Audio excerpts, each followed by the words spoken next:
Trump rewrites the mission, West Point 2025. In what was traditionally intended to be a serious and even-handed military graduation event, President Donald Trump turned the stage at West Point into a political rally, launching scathing attacks on diversity initiatives, NATO allies, and what he sees as America's weakened military resolve. Wearing his signature red "Make America Great Again" hat and smiling with confidence, Trump delivered a speech to the 1,002 graduating students that mixed fatherly advice with fiery political talking points.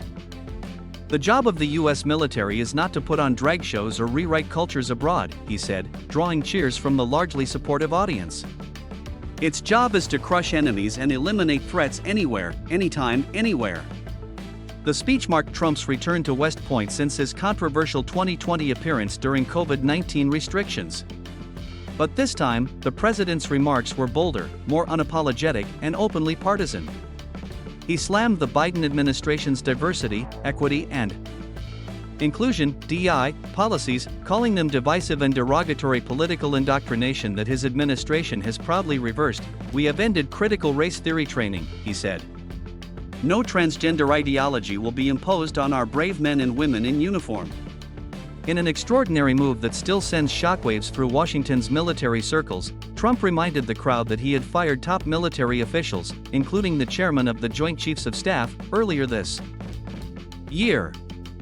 He called it a necessary leadership shakeup. Trump also rehashed old grievances with America's NATO allies, accusing them of failing to contribute fairly to defense spending. "We've been scammed by every country in the world, especially NATO.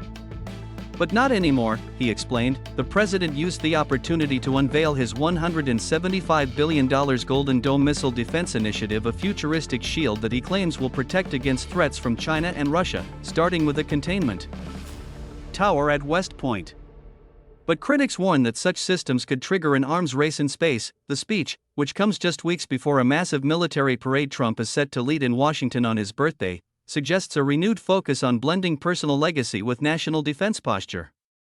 As the graduates threw their caps into the sky, it was clear, the ceremony wasn't just a celebration of military success, it was a warning shot to Trump's 2024 campaign, and the battlefield now included ideology as much as geography.